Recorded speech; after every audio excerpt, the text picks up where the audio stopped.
ગઢ કેળવણી મંડળ સંચાલિત ઓનલાઈન એજ્યુકેશનમાં આપ સર્વનું ફરી સ્વાગત છે. ધોરણ 10 વિષય સામાજિક વિજ્ઞાન, જેમાં આપણે પ્રકરણ 5ના પહેલા બે ભાગ જોઈ ગયા.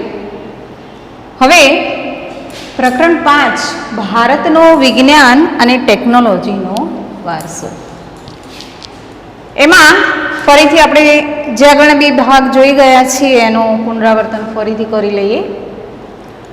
વિજ્ઞાન એટલે શું, ટેકનોલોજી એટલે શું, આધ્યાત્મિક વિચારધારાની સાથે ભારત કેવો દ્રષ્ટિબિંદુ ધરાવે છે, ધાતુ વિદ્યામાં આપણે સાધેલી પ્રગતિ, ભારતે પ્રાચીન સમયમાં રસાયણ વિદ્યામાં સાધેલી પ્રગતિ અને પ્રાચીન સમયમાં વૈદિક વિદ્યા અને શૈલ્ય ચિકિત્સામાં સાધેલી પ્રગતિ. આટલા વિભાગ, આટલો પોઈન્ટ્સ આપણે બે ભાગમાં જોઈ ગયા. એમાં ટૂંકમાં વિજ્ઞાન એટલે શું જોઈ ગયા? વિજ્ઞાન એટલે વ્યવસ્થિત જ્ઞાન. ટેકનોલોજી એટલે શું? વ્યવસ્થિત જ્ઞાન એટલે કે આ વિજ્ઞાનનું વ્યવહારમાં ઉપયોગિતા. આપણે એક બીજો પોઈન્ટ જોઈ ગયા હતા કે વિજ્ઞાન અને ટેકનોલોજી બે શબ્દો કેવા છે? એકબીજાથી ભિન્ન છે. કેવા છે? ભિન્ન છે. હવે આધ્યાત્મિક વિચારધારાની સાથે ભારત કેવો દ્રષ્ટિબિંદુ ધરાવે છે? વૈજ્ઞાનિક દ્રષ્ટિબિંદુ. ધાતુ વિદ્યામાં સાધેલી પ્રગતિમાં આપણે પ્રાચીન ભારતે વિવિધ ઉદાહરણો દ્વારા એમાં જોઈ ગયા કે પ્રાચીન કાળથી જ ભારતના લોકો ધાતુ વિદ્યાનો પોતાના વ્યવહારમાં ઉપયોગ કરતા હતા. ધાતુને પોતાના વ્યવહારમાં, રોજના જીવનમાં કોઈને કોઈ સ્થાને એનો ઉપયોગ થતો હતો. ભારતે ધાતુ વિદ્યામાં સાધેલી જે પ્રગતિ છે અદ્વિતીય છે. એમાં સિંધુ કાળની સંસ્કૃતિમાંથી મળી આવેલી ધાતુની નર્તકીની પ્રતિમા, પછી એક ઉદાહરણ જોઈ ગયા તક્ષશિલામાંથી પ્રાપ્ત થયેલી ભગવાન બુદ્ધની પ્રતિમા છે કુષાણ વંશના રાજાઓના સમયની. ચોલ વંશ દક્ષિણ ભારતમાં તૈયાર થયેલા એ સમયના ધાતુ શિલ્પો છે. ચેન્નાઈના સંગ્રહાલયમાં, તમિલનાડુમાં આવેલું ચેન્નાઈ, એના સંગ્રહાલયમાં સચવાયેલું આજે પણ આંતરરાષ્ટ્રીય ખ્યાતિ ધરાવતું એવું નટરાજનું શિલ્પ અને એક બીજું છે ધનુર્ધારી શ્રીરામનું શિલ્પ. તેમજ અનેક સરસ એવી કલાત્મક દેવદેવીઓની, પશુ પક્ષી, સોપારી કાપવાની વિવિધ પ્રકારની સુડીઓ જે છે એ વગેરે આ ધાતુ વિદ્યાના નમૂના છે કે જે પ્રાચીન સમયમાંથી આપણને મળી આવ્યા છે. આ ધાતુ શિલ્પો બનાવવાની જે પરંપરા છે 10મી અને 11મી સદીથી વિકાસ પામી. આ તો ધાતુ વિદ્યા જોયું. આપણે રસાયણ વિદ્યા વિશે પણ જોઈ ગયા. તમે તમારું પુસ્તક ખુલ્લું રાખશો. રસાયણ વિદ્યામાં સાધેલી પ્રગતિમાં જોઈએ તો રસાયણ શાસ્ત્ર એ પ્રયોગાત્મક વિજ્ઞાન છે. આપણે જોઈ ગયા હતા, પ્રયોગ દ્વારા સિદ્ધ થાય, જેમાં વિવિધ ખનિજો છે, છોડ છે, કૃષિ માટેના બીજ છે, વિવિધ ધાતુનું નિર્માણ છે, એ ધાતુમાં કોઈ પરિવર્તન કરવું હોય, સ્વાસ્થ્યની દ્રષ્ટિએ વિવિધ જરૂરી એવા ઔષધિઓનું નિર્માણ માટે આ વિદ્યા બહુ ઉપયોગી છે. રસાયણ શાસ્ત્રીઓમાં નાલંદા વિદ્યાપીઠના બૌદ્ધાચાર્ય નાગાર્જુન, જેમને રસાયણ શાસ્ત્રના આચાર્ય માનવામાં આવે છે, એમણે બે પુસ્તકો લખ્યા છે, રસ રત્નાકર અને આરોગ્ય મંજરી જેવા. આચાર્ય નાગાર્જુને વનસ્પતિ ઔષધની સાથે સાથે રસાયણ ઔષધ પણ વાપરવાની ભલામણ કરી.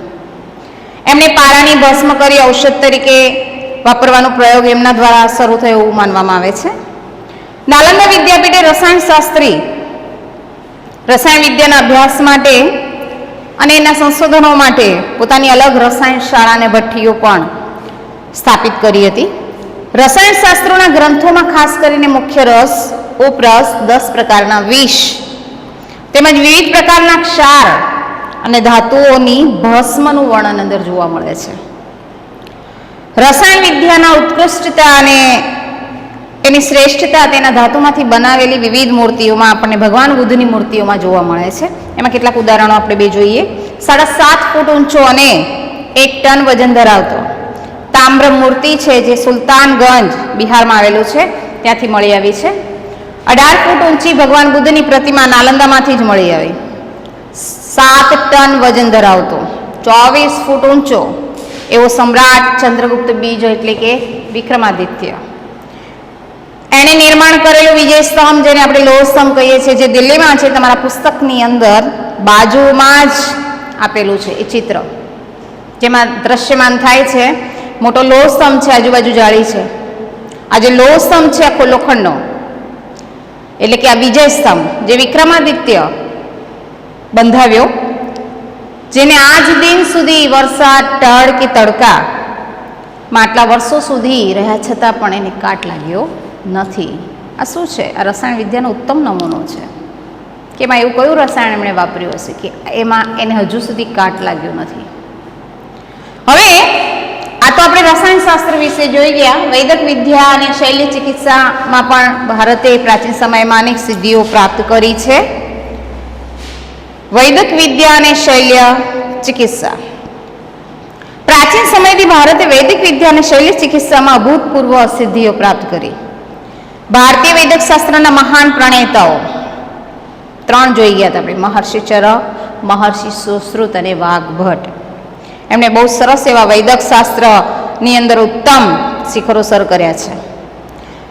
એમાં મહર્ષિ ચરક, એમણે એમના નામ પરથી ચરક સંહિતા નામનો ગ્રંથ લખ્યો, જેમાં 2000થી પણ વધુ વનસ્પતિ અને ઔષધિઓનું વર્ણન કર્યું છે એમણે. મહર્ષિ સુશ્રુત, એમણે પણ સુશ્રુત સંહિતામાં શૈલ્ય ચિકિત્સા એટલે વાડકાપ ઓપરેશન વખતના એવા ધારદાર સાધનોનો ઉલ્લેખ કર્યો છે કે જે માથાના વાળને ઊભો ચીરી શકતા અને 2 ભાગ કરી શકતા. વાઘભટ્ટ, એમણે વાઘભટ્ટ સંહિતા નામનો ગ્રંથ લખ્યો છે. આમ ચરક સંહિતા, સુશ્રુત સંહિતા અને વાઘભટ્ટ સંહિતા, આ 3 ગ્રંથો આજે પણ પ્રત્યેક વૈદ માટે, ડૉક્ટર માટે અભ્યાસ માટે ઉપયોગી છે. ડૉક્ટરોને અભ્યાસ માટે 3 ગ્રંથ ઉપયોગી છે. પ્રાચીન ભારતના હિન્દુઓના ઔષધ શાસ્ત્રોમાં ખનિજ, વનસ્પતિ અને પ્રાણી એની ઔષધિઓનો સંગ્રહ જોવા મળે છે આપણને. એમાં એ લોકો કેટલું જાણતા હતા વૈદક વિદ્યામાં. દવા બનાવવાની ઝીણવટભરી વિધિની સાથે દવાઓનું વર્ગીકરણ કરવું અને દવાના ઉપયોગ માટેના સૂચનો પણ આપવામાં આવતા હતા એ સમયે. વાડકાપ ઓપરેશન વખતે પ્યાલા આકારનો પાટો બાંધી અને લોહીનું પરિભ્રમણ અટકાવતા. પેડું, મૂત્રાશય, સારણગાંઠ, મોતીઓ, પથરી, હરસ, ભાંગેલા હાડકાને બેસાડવા, શરીરમાં ઘૂસી ગયેલા પદાર્થોને બહાર કાઢવા, આ તમામ બાબતોમાં ભારતીયોની નિપુણતા હતી. તૂટેલા કાન કે નાકની સારવાર અને પ્લાસ્ટિક સર્જરી પણ એ લોકો જાણતા હતા. વાડકાપ કે મેળના પૂતળા દ્વારા પ્રત્યક્ષ જ્ઞાન પણ વિદ્યાર્થીઓને આપવામાં આવતું હતું. પ્રસૂતિ વખતના જોખમી ઓપરેશનો પણ એ લોકો કરતા હતા. તેઓ સ્ત્રી અને બાળરોગોના નિષ્ણાંત હતા. રોગોના કારણો અને ચિહ્નનું વર્ગીકરણ કરી તેનું નિદાન કરતા અને રોગ મટ્યા પછી પાળવાની પરેજી પણ આપતા હતા. પ્રાચીન ભારતની અંદર રોગોના વિવિધ રોગોમાં પ્રાણીઓને જે થતા રોગો છે એ પ્રાણી રોગોના પણ શાસ્ત્રોનો વિકાસ થયો, જેમાં અશ્વ અને હસ્તી, અશ્વ એટલે ઘોડો અને હસ્તી એટલે હાથી, એના રોગો માટેના પણ ગ્રંથો લખાયા છે એ સમયે. જેમાં હાથી માટે છે હસ્તી આયુર્વેદ અને શાલિહોત્ર નામના ઋષિએ શાલિહોત્ર નામ છે, આપણે જોઈ ગયા હતા.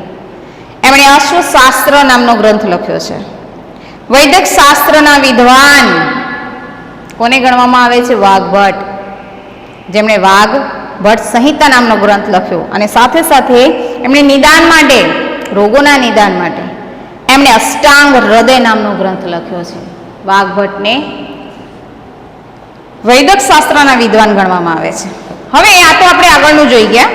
હવે જોઈએ એક બીજું શાસ્ત્ર, એટલે ગણિત શાસ્ત્ર. જે ગણિતથી આખી દુનિયાનો વ્યવહાર ચાલે છે ને, તે ગણિત શાસ્ત્ર ક્ષેત્રે અગત્યની બધી શોધો લગભગ ભારતમાં થયેલી ગણવામાં આવે છે. જે ગણિતથી આખી દુનિયાનો વ્યવહાર ચાલે છે એ ગણિત શાસ્ત્ર ક્ષેત્રે અગત્યની શોધો ક્યાં થયેલી છે? આપણા ભારતમાં થયેલી છે. ભારતે વિશ્વને શૂન્યની શોધ, દશાંશ પદ્ધતિ, બીજગણિત, બોધાયનનો પ્રમેય ત્રિમિતિનો, રેખાગણિત, વૈદિક ગણિત જેવી શોધોની ભેટ આપી છે. ભારતે વિશ્વને કઈ કઈ શોધોની ભેટ આપી છે?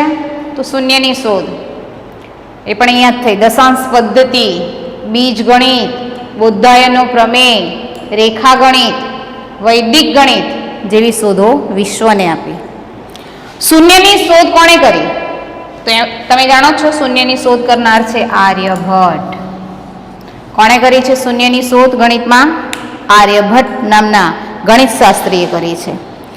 આંકડાની પાછળ શૂન્ય લગાવી, કોઈ પણ એક આંકડો હોય અંક, એની પાછળ તમે શૂન્ય લગાવો અને લખવાની પ્રક્રિયાના શોધક કોણ હતા? તો એ હતા ઋષિ ગુત્સમદ. આંકડાની પાછળ શૂન્ય લખવાની પ્રક્રિયાની શોધ કરનાર, શૂન્ય લખવાની પ્રક્રિયાની શરૂઆત શોધ કરનાર ગુત્સમદ ઋષિ હતા. એક અંક એની પાછળ 53 વખત શૂન્ય મૂકવાથી બનતી સંખ્યાઓના નામ પણ એ સમયે નિર્ધારિત કર્યા છે. પ્રાચીન ભારતના ગણિતજ્ઞોએ એક અંકની પાછળ 53 શૂન્ય મૂકવાથી જે સંખ્યાઓ બને છે એના નામ પણ, એ સંખ્યાઓના જે નામ છે, એકની પાછળ શૂન્ય જેટલી વાર મૂકો તમે, 53 વખત મૂકવાથી, તો 53 વખત મૂકવાથી જે આંક બને છે એના નામ નક્કી કર્યા આપણા ઋષિમુનિએ. હવે એ સમયે મોહેંજો-દડો અને હડપ્પાના અવશેષોમાં પણ માપવાના અને તોલવાના, જે તોલવાના સાધનો છે અને માપવાના જે સાધનો છે એમાં પણ શેનો ઉપયોગ થતો હતો? દશાંશ પદ્ધતિ એનો ઉપયોગ થતો હતો, જેની ઓળખ આપણને કોણે આપી છે? દશાંશ પદ્ધતિ એ સમય વપરાતી હતી તોલવાને માપવા માટે, જે મેઘાતિથિ આપણને એની ઓળખ આપી કે એ સમયે આનો ઉપયોગ થતો હતો. તો એવા કેટલાક ગણિત શાસ્ત્રીઓ વિશે આપણે હવે જોઈએ. એમાં એક છે ભાસ્કરાચાર્ય.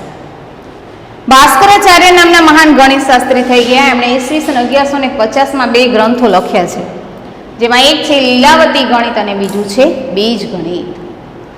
એમણે સરવાળા અને બાદબાકી એનું પણ સંશોધન કર્યું છે.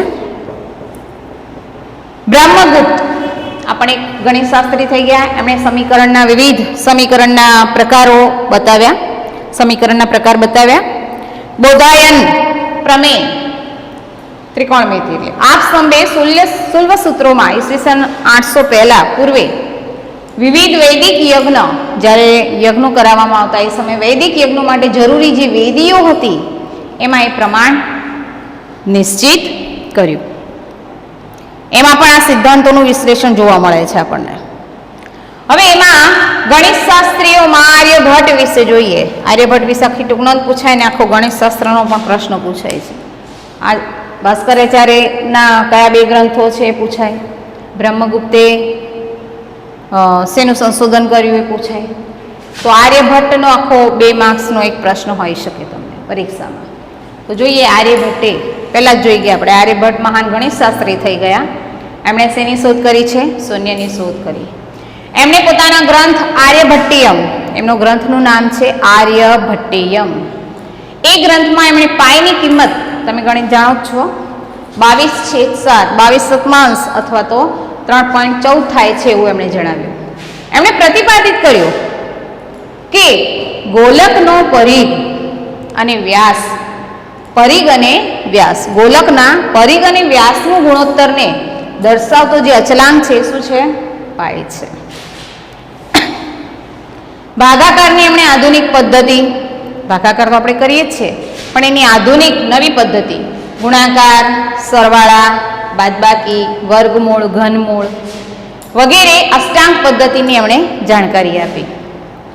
પરિણામે એમને ગણિત શાસ્ત્રના પિતા કહેવાય છે. આ યાદ રાખવાનું છે. મહાન ગણિત શાસ્ત્રના પિતા એટલે આર્યભટ્ટ. કારણ કે એમણે વિવિધ પ્રકારની આ બધી શોધો કરી છે. ગણિત શાસ્ત્રના પિતા કોણ છે? તો એ છે આર્યભટ્ટ. કેમ? કારણ કે એમણે શૂન્યની શોધ કરી. એમણે પોતાના આર્યભટ્ટિયમ ગ્રંથની અંદર પાઈની કિંમત 22/7 અથવા 3.14 થાય છે એમ જણાવ્યું છે. એમણે પ્રતિપાદિત કરી કે ગોલકનો પરિઘ અને વ્યાસ એના ગુણોત્તરને દર્શાવતું જે અચલાંક છે પાઈ છે. ભાગાકારની આધુનિક પદ્ધતિ ગુણાકાર, ભાગાકાર, સરવાળા, બાદબાકી, વર્ગમૂળ, ઘનમૂળ આદિ એટલે વગેરે અષ્ટાંગ પદ્ધતિની એમણે જાણકારી આપી છે. એમણે 2 ગ્રંથો લખ્યા છે. એક તો જોઈએ આપણે આર્યભટ્ટિયમ, જેમાં એમણે વાત કરી છે, અને એક છે 10 ગીતિકા. એક આર્યભટ્ટિયમ અને 10 ગીતિકા નામના 2 ગ્રંથો એમણે લખ્યા છે. આર્ય સિદ્ધાંત ગ્રંથમાં પણ જ્યોતિષશાસ્ત્રના મૂળ સિદ્ધાંતોનું સંક્ષેપમાં વર્ણન જોવા મળે છે. તે ઉપરાંત ગણિત, અંકગણિત, રેખાગણિતના મૂળભૂત પ્રશ્નોનું સમાધાન પણ શોધ્યું છે એમણે. હવે જોઈએ બીજો પોઈન્ટ આમાં. વિવિધ ગણિતશાસ્ત્રની અંદર વિવિધ પાસાઓની ચર્ચા પોતાના ગ્રંથોમાં કરી છે એવા ગણિતશાસ્ત્રીઓ ઘણા બધા થઈ ગયા. ગણિતશાસ્ત્રના જે વિવિધ પાસાઓ છે એનું વર્ણન પોતાના ગ્રંથમાં કર્યું છે. તો એવા વિવિધ ગણિતશાસ્ત્રીઓ કયા કયા છે? જે આપણે આ બધા નામ જોઈ ગયા એ બધા જ ગણિતશાસ્ત્રીઓમાં બુધાયન છે, આપસમ છે, કાત્યાયન છે. બુધાયન, આપસમ અને કાત્યાયન, ભાસ્કરાચાર્ય અને બ્રહ્મગુપ્ત. તમે આર્યભટ્ટ પણ લખી શકો, એમાં નામ ઉમેરી શકો. આમ આ રીતે ભારતે પ્રાચીન ભારતમાં ગણિતશાસ્ત્રની અંદર અભૂતપૂર્વ સિદ્ધિઓ પ્રાપ્ત કરી છે અને આખા વિશ્વને એની ભેટ આપી છે. તો હવે ફરીથી એકવાર આપણે રિપીટ છેલ્લો આ ફકરો કરી જઈએ ગણિતશાસ્ત્ર વિશે. જે ગણિતથી આખી દુનિયાનો વ્યવહાર ચાલે છે તે ગણિતશાસ્ત્રએ ની ઘણી બધી વિવિધ શોધો જે છે એ ભારતમાં થયેલી જોવા મળે છે. ભારતે વિશ્વને શૂન્યની શોધ, દશાંશ પદ્ધતિ, બીજગણિત, બૌદ્ધાયનનો પ્રમેય, રેખાગણિત, વૈદિક ગણિત જેવી શોધોની ભેટ આપી. શૂન્યની શોધ પણ આર્યભટ્ટે કરી છે. આંકડાની પાછળ શૂન્ય લગાવી લખવાની પ્રક્રિયાના શોધક કોણ હતા? ગૌતમબુદ્ધ. આ પણ નામ તમે એમાં ઉમેરી શકો. એક અંકની પાછળ 53 શૂન્ય લગાવવાથી બનતી સંખ્યાઓના નામ પણ નિર્ધારિત એ સમય થયા.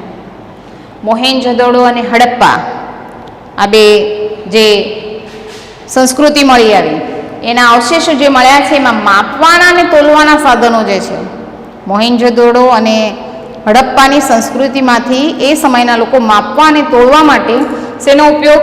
દશાંશ પદ્ધતિની ઉપયોગ કરતા. એની ઓળખ આપણને કોણે આપી? મેઘાતિથિ નામના ઋષિ આપી છે. મેઘાતિથિનું નામ પણ આમાં ઉમેરી શકો. એમાં પહેલા આપણે ભાસ્કરાચાર્ય ગણિતશાસ્ત્રી વિશે જોઈએ. ભાસ્કરાચાર્ય નામના મહાન ગણિતશાસ્ત્રી થઈ ગયા. ઈસવીસન 1150માં એમણે લીલાવતી ગણિત અને બીજગણિત નામના 2 ગ્રંથો લખ્યા છે. એમણે સરવાળા અને બાદબાકીનું પણ સંશોધન કર્યું છે. બ્રહ્મગુપ્તે સમીકરણના પ્રકાર બતાવ્યા છે. બૌદ્ધાયન પ્રમેય, આપસંબે સુલભ સૂત્રમાં ઈસવીસન 800 પહેલા પૂર્વે વિવિધ વૈદિક યજ્ઞો માટે જરૂરી વિધિઓ જે છે એ વિધિઓના પ્રમાણ નિશ્ચિત કર્યા છે. આર્યભટ્ટ નામના મહાન ગણિતશાસ્ત્રી થઈ ગયા, જેમને ગણિતશાસ્ત્રના પિતા કહેવામાં આવે છે. કારણ કે એમણે શૂન્યની શોધ કરી. એમણે આર્યભટ્ટિયમ નામના પોતાના ગ્રંથમાં પાઈની કિંમત 22/7 ગણાવી છે, એટલે કે 3.14. એમણે પ્રતિપાદિત કર્યું કે ગોલકનો પરિઘ અને વ્યાસના ગુણોત્તરનો દર્શાવતો જે અચલાંક છે પાઈ છે. ભાગાકારની એમણે આધુનિક પદ્ધતિ ગુણાકાર, બાદબાકી, સરવાળા, વર્ગમૂળ, ઘનમૂળ આદિ અષ્ટાંગ પદ્ધતિની જાણકારી આપી છે. એમના 2 ગ્રંથો 10 ગીતિકા અને આર્યભટ્ટિયમ ગ્રંથ છે. એમણે આર્ય સિદ્ધાંતમાં જ્યોતિષશાસ્ત્રના મૂળ સિદ્ધાંતોનું પણ સંક્ષેપમાં વર્ણન કર્યું છે. એમણે ગણિત, અંકગણિત અને રેખાગણિતના મૂળભૂત પ્રશ્નોનું પણ સમાધાન શોધ્યું છે. આમ ગણિતશાસ્ત્રની અંદર ઘણા બધા ગણિતશાસ્ત્રીઓ થઈ ગયા જેમણે પોતાના વિવિધ ગણિતશાસ્ત્રમાં વિવિધ પાસાઓની ચર્ચા પોતાના ગ્રંથોમાં કરી છે એવા વિવિધ ગણિતશાસ્ત્રીઓ છે બોધાયન, આપસ્તંભ, કાત્યાયન, ભાસ્કરાચાર્ય, બ્રહ્મગુપ્ત, આર્યભટ્ટ, ગુત્સમદ, મેઘાતિથિ જેવા નામના અનેક ગણિતશાસ્ત્રીઓ થઈ ગયા. હવે આ તો આપણે ગણિતશાસ્ત્ર વિશે જોયું, જેમ કે ધાતુ વિદ્યા જોઈ, રસાયણ વિદ્યા જોઈ, જે છેલ્લે 4 માર્ક્સનો પ્રશ્ન પૂછાય છે ડી વિભાગમાં. પછી વૈદક શાસ્ત્ર અને શૈલ્ય ચિકિત્સાનો પણ 4 માર્કનો પ્રશ્ન પૂછાય છે. એવી રીતે ગણિતશાસ્ત્રનો પણ પ્રશ્ન હોઈ શકે. અને સાથે સાથે 2 માર્ક્સના આમાંથી ઘણા બધા પ્રશ્નો નીકળશે. તમને એમાં એકા છે આર્યભટ્ટે કઈ કઈ શોધ કરી છે, અને આ બધા 1-2 વાક્યના પ્રશ્નો, ખાલી જગ્યા છે, જોડકા છે. હવે એક નવો પોઈન્ટ લઈએ આપણે, અન્ય વિજ્ઞાન. તમારા પુસ્તકમાં બહુ સરસ એવું 39 પેજ પર અન્ય વિજ્ઞાનોમાં જુદા જુદા વિજ્ઞાન વિશે ગ્રંથોનો વિભાગ આપ્યો છે. વિવિધ ગ્રંથોના નામ આપ્યા છે તમને, જે તમારા પુસ્તકમાં તમે જોઈ શકો છો. હવે એમાં વિજ્ઞાન આધારિત કેટલાક શાસ્ત્રોના નામ આપ્યા છે અને સામે એના કર્તાના નામ આપ્યા છે. કેટલાક વિજ્ઞાનના શાસ્ત્રોના નામ આપ્યા છે અને વિજ્ઞાન આધારિત બધા શાસ્ત્રોના નામ છે, અને સામે એ લખનાર કર્તા એટલે કે ગ્રંથના કર્તાનું નામ છે. એક છે પ્રજનન શાસ્ત્ર. આ ખાસ ધ્યાન આપવાનું છે, તમને ખાલી જગ્યામાં જોડકામાં પૂછાય છે. પ્રજનન શાસ્ત્ર નામનો શાસ્ત્ર લખનાર છે બ્રાદ્રવ્ય પાંચાલ.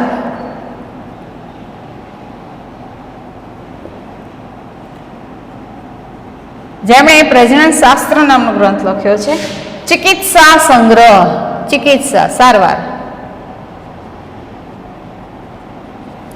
ચિકિત્સા સંગ્રહ નામનો ગ્રંથ કરતા છે એના ચક્રપાણી દત્ત.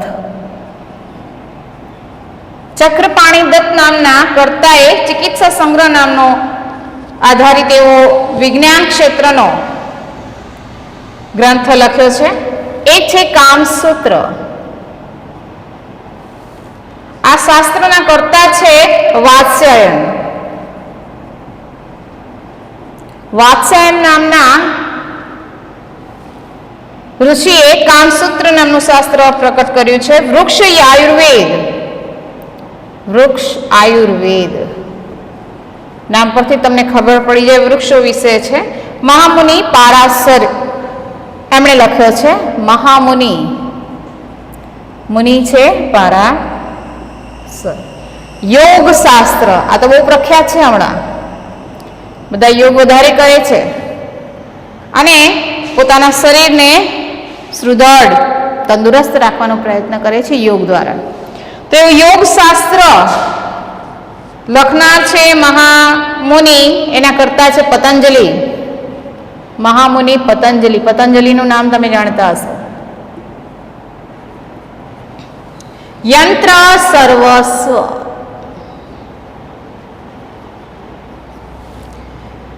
એના કરતા છે મહર્ષિ ભારદ્વાજ.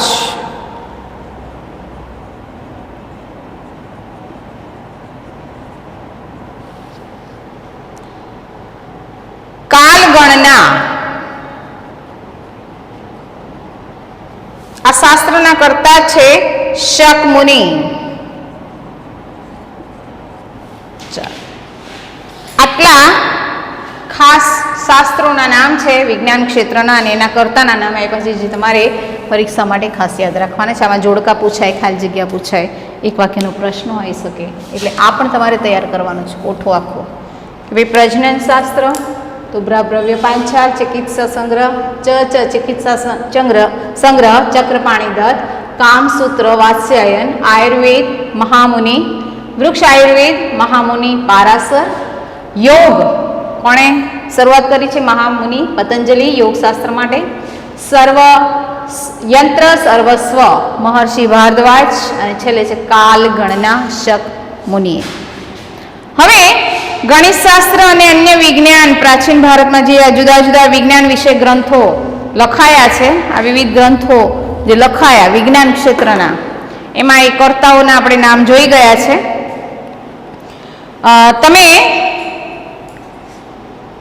પુસ્તકની અંદરથી ગણિતશાસ્ત્ર અને આ અન્ય વિજ્ઞાન ક્ષેત્રના ગ્રંથો અને એના કર્તાને કોઠો આખો લખવાનો છે અને સાથે સાથે ગણિતશાસ્ત્રની ટૂંકનોંધ લખવાની રહેશે.